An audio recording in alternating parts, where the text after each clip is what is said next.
question for this referendum. What is the franchise for the referendum?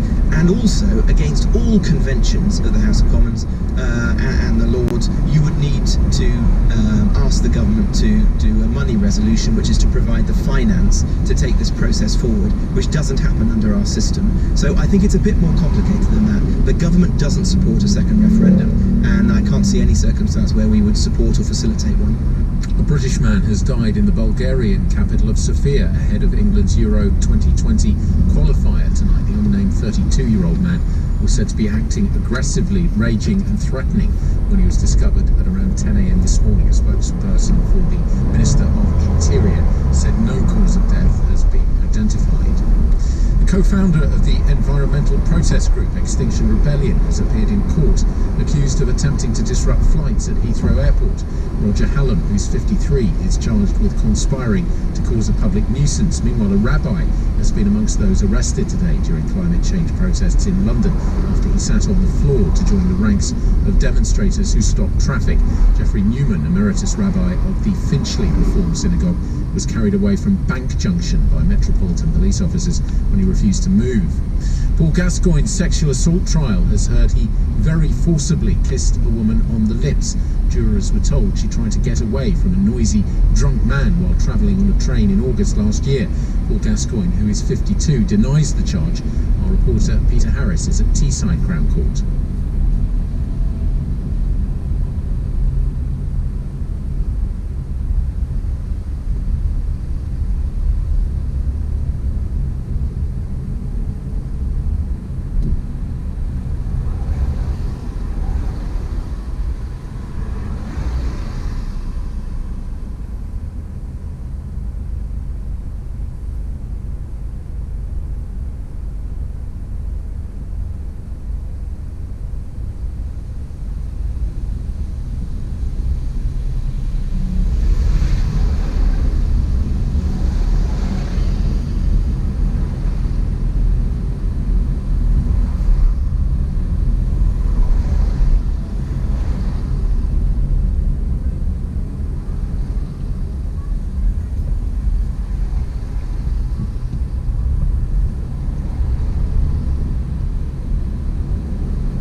us here with more.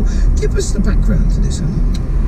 Honestly, I listened to the audio that you're going to hear in a minute, and I could feel the anger burning down in my ears after nearly 50 years, Eddie, and the absolute sense of, that it was just totally wrong, injustice. So what happened was, it happened in March 1972. 4 men, aged between 19 and 23, were arrested by a police squad at Oval Tube Station that were investigating crime on London Underground. They were plainclothes police officers, and they accused the 4 men of nicking handbags. The officers refused to show any identification after being asked to do so by the men, and an argument broke out and it became a big fight. Now, this is the crucial bit. The operation was led by Detective Sergeant Derek Ridgewell. He was the key prosecution witness at the men's trial when they were convicted, and they ended up spending 8 months in prison for assaulting a police officer and attempted theft. But Detective Sergeant Ridgewell's career ended 8 years later in 1980 in disgrace. He was jailed for 7 years himself for plotting to steal goods from the Royal Mail, and he died in prison in 1982. Since then, a series of cases has raised further concerns about Detective Sergeant Ridgewell's honesty. Last year, the Court of Appeal quashed the conviction of a businessman, Stephen Simmons, after hearing that Ridgewell had fitted him up. The Criminal Cases Review said it's now decided to refer the cases of Mr. True and Mr. Christie to the Court of Appeal, but it's failed to trace the other 2 members of the Oval Four. They may have left the UK in the 1970s. Their names are George Griffiths and Constantine Omar Butcher. They can apply separately to have their case referred to the Court of Appeal if they choose to do so. I did speak to him, and here's a little bit of what Anna was talking about here. Winston True, one of the Oval Four, whose 1972 conviction will be heard at the Court of Appeal, and he began by telling me about the day he was arrested. I was coming from North London. We had a meeting with another black organisation in North London about our Saturday school, so we're coming home with some books for the Saturday school.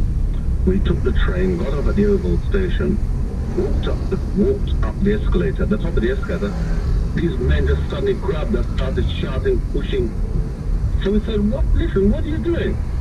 Yes, we're police. You've been nicking handbags. Don't be bloody stupid. We've been nicking handbags. We're young men at 22, 25. Argument started, pushing and shoving. Then a big fight broke up between us and them. There were 6 men and 1 woman, and there was only 4 of us.